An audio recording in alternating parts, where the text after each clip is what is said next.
قُلْ هَٰذِهِ سَبِيلِي أَدْعُو إِلَى اللَّهِ ۚ عَلَىٰ بَصِيرَةٍ أَنَا وَمَنِ اتَّبَعَنِي ۖ وَسُبْحَانَ اللَّهِ وَمَا أَنَا مِنَ الْمُشْرِكِينَ. السلام عليكم ورحمة الله وبركاته. بسم الله والحمد لله والصلاة والسلام على رسول الله وعلى آله وصحبه ومن والاه، أما بعد، فكنا قد تحدثنا في اللقاء الأخير عن قراءة النبي صلى الله عليه وسلم بعد الفاتحة في صلاة المغرب، وكنا بأنه قد ثبت عن النبي صلى الله عليه وسلم أنه قرأ في آخر صلاة مغرب كما حدثتنا أم الفضل رضي الله عنها، صلى في آخر صلاة مغرب بسورة والمرسلات عرفا، وقرأ في مرة أخرى بسورة والطور، وكانت سبب إسلام صحابي جليل ألا وهو جبير بن مطعم رضي الله عنه. وقرأ أيضا بطول الطولين، يعني بسورة الأنعام والأعراف، كما في حديث زيد بن ثابت رضي الله عنه. وأحيانا النبي صلى الله عليه وسلم كان يقرأ بقصار السور، أو كان يخفف في صلاة المغرب. والدليل حديث سلمة بن الأكوع رضي الله عنه أنه قال: كان النبي صلى الله عليه وسلم يصلي المغرب فإذا خرجنا يبصر أحدنا مواقع نبله. يعني النبي صلى الله عليه وسلم كان بينتهي من صلاة المغرب ونحن نبصر المكان الذي سوف نرمي فيه النبل، يعني معناه النهار كان موجودا، دليل على أن النبي صلى الله عليه وسلم كان يخفف أحيانا في صلاة المغرب. ندخل على صلاة العشاء،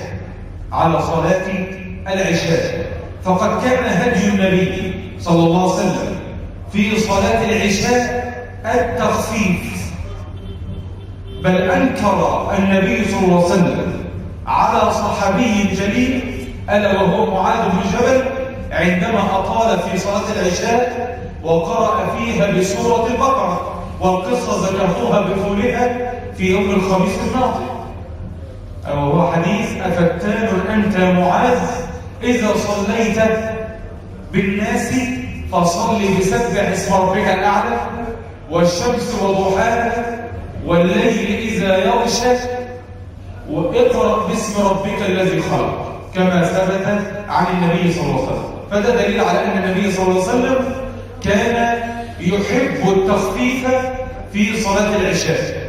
وثبت في الصحيحين من حديث أبي رافع رضي الله عنه قال: صليت خلف أبي هريرة رضي الله عنه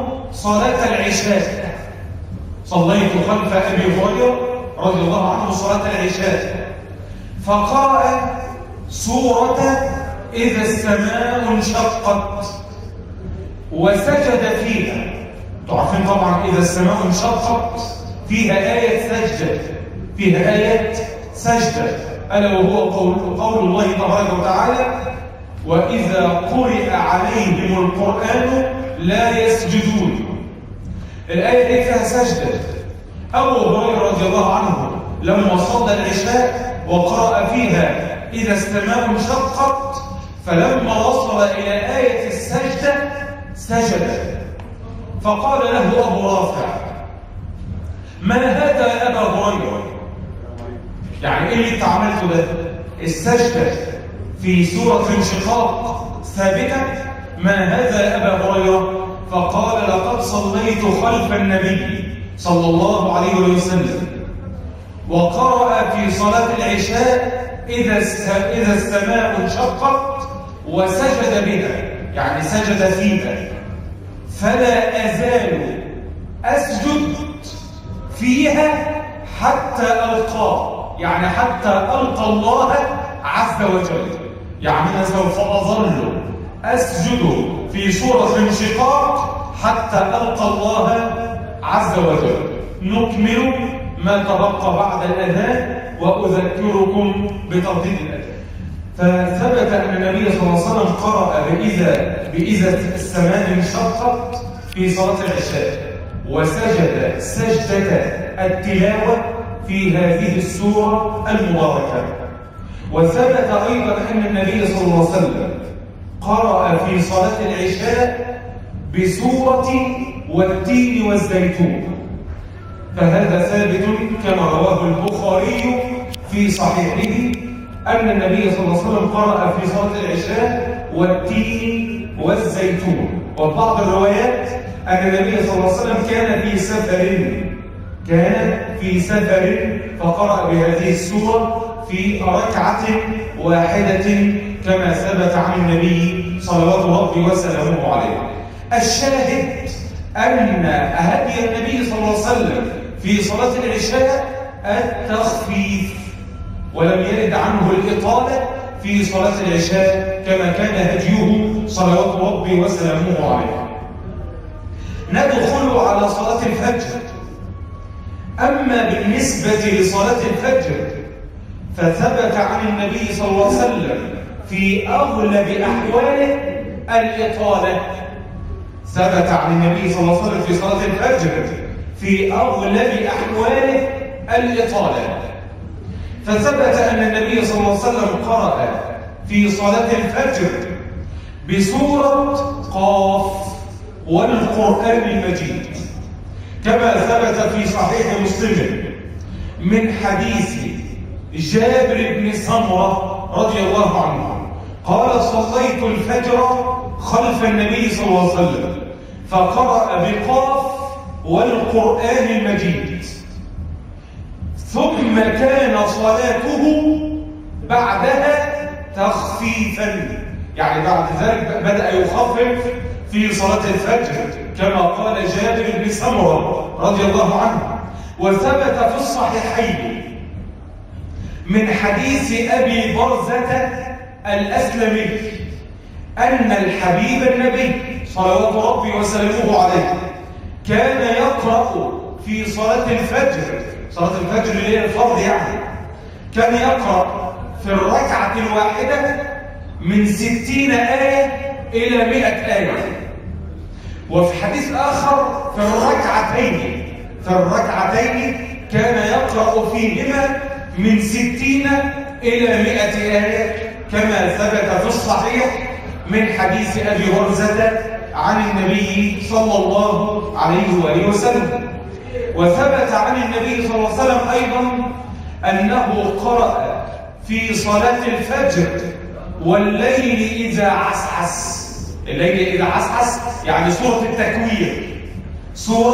التكوير كما ثبت في صحيح مسلم من حديث عمرو بن الحريث رضي الله عنه قال: صليت الفجر خلف النبي صلى الله عليه وسلم فقرأ بسورة والليل إذا عسعس، اللي هي سورة التكوير كما ثبت عن سيد النبيين عليه أفضل الصلاة والتسليم. ده هدي النبي صلى الله عليه وسلم في صلاة الفجر. أما صلاة فجر يوم الجمعة، صلاة فجر يوم الجمعة لها قراءة خاصة. فثبت أن النبي صلى الله عليه وسلم في فجر يوم الجمعة كان يقرأ في الركعة الأولى بألف لام من تنزيل، يعني سورة السجدة، كان يقرأها بكاملها.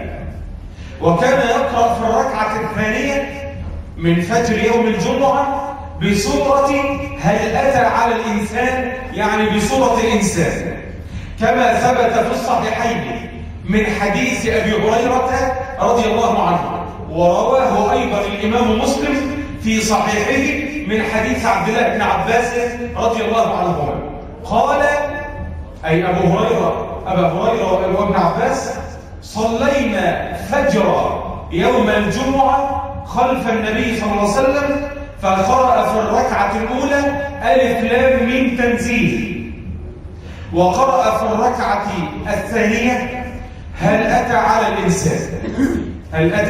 على الإنسان السنة فيهما أن تقرأهما كاملتين. عشان أنا عارف البدع اللي اخترعتها وزارة الأوقاف. تيجي وزارة الأوقاف في فجر يوم الجمعة تقرأ الآية اللي قبل السجدة والآيتين اللي بعد السجدة وخلاص كده، إن الله يحب المحسنين. خلاص كده كفاية قوي عليكم. يقرأوا آيتين قبل السجدة وآيتين بعد السجدة وآية السجدة، ويجوا في الركعة الثانية يقرأوا 3 آيات ولا 4 آيات من سورة الإنسان. هذا ليس من هدي النبي عليه أفضل الصلاة والسلام. إنما النبي صلى الله عليه وسلم كان يقرأهما كاملتين. واحد يقول لي يا مولانا حرام عليك، مين اللي يتحمل السورتين دول؟ ده سورة السجدة طويلة، وفي سورة الركعة الثانية سورة الإنسان طويلة هي الأخرى. مين اللي يتحمل هاتين السورتين؟ يا عم انت عارف الناس اللي وراك مش قادرين يتحملوا هاتين السورتين. اقرأ بسورتين أخرتين. اقرأ بسورتين غيرهم يعني. لكن لو انت هتعمل بالسورتين دولت تقرأهما كاملتين امتثالا لهدي النبي صلى الله عليه وسلم، إلا في حالة واحدة. لو انت عاوز تطبق السنة دي، لو انت جيت من أول مرة رحت السجدة كلها والإنسان بكاملها، ممكن الناس يقومون عليك قيام رجل واحد، هيعملوا يعني مشاجرة معك. فأنت ممكن تعمل الآتي: تمهد يعني يعني ممكن تقرأ سورة السجدة لغاية مثلا لغاية قبل آخرها كده بحوالي 20 آية، يعني تسيب 20 آية فيه ما تقرأهمش، وبعد كده تروح مزود 10 آيات تاني، وهكذا لغاية ما تقرأ السورة بكاملها. أما سورة الإنسان فهي ليست بالطويلة بالنسبة لسورة السجدة، فهي ليست بالطويلة، فمن الممكن أن تمهد كما ورد عن العلماء رحمة الله عليهم أجمعين. طيب جميل أوي. ده بالنسبة لصلاة فجر يوم الجمعة. أما بالنسبة لما ورد عن الصحابة في قراءة صلاة الفجر إلى الفرض يعني، فقد ثبت وصح بإسناد صحيح كالشمس، يعني إسناد لا خلاف فيه، صحيح، أن أبا بكر صلى الفجر بسورة البقرة. والله وصح السند، أبو بكر رضي الله عنه صلى الفجر بسورة البقرة كاملة، حتى أن أبا بكر لما انتهى من صلاة الفجر خلاص كانت الشمس على الوشك، فقال له عمر بن الخطاب: يا أبا بكر كادت الشمس أن تطلع، خلاص الشمس على الوشك تطلع. فقال أبو بكر: إن طلعت الشمس لم تجدنا غافلين. هتلاقي ناس مصحصح، الشمس لما تطلع هتلاقي ناس قارئين سورة البقرة مصحصحين يعني. فده صح عن أبي بكر رضي الله عنه. عمر بن الخطاب صح عنه أنه كان يقرأ بسورة يوسف أو النحل أو سورة الرعد، صحت الأسانيد إلى عمر بن الخطاب في صلاة الفجر. أما عثمان بن عفان فصح عنه أنه قرأ بسورة البقرة أيضا كاملة في صلاة الفجر، وصح السند إلى عثمان رضي الله عنه وعن الصحابة أجمعين. فالوارد من هدي النبي صلى الله عليه وسلم ومن هدي الصحابة أنهم كانوا يطيلون في صلاة الفجر، لكن إذا أردت أن تخفف فجائز، لقول الله عز وجل: فقرأوا ما تيسر من القرآن. فممكن أن تخفف إذا رأيت الناس لا يتحملون الإطالة، كما كان هدي النبي صلوات ربي وسلامه عليه، إذ هو القائل: إذا أما أحدكم القوم فليخفف فإن فيهم المريض والكبير وذا الحاجة، كما ثبت في الصحيحين عن أبي هريرة عن النبي صلوات ربي وسلامه عليه. جزاكم الله خيرا على حسن استماعكم. سبحانك اللهم وبحمدك، أشهد أن لا إله إلا أنت، أستغفرك وأتوب إليك. والسلام عليكم ورحمة الله.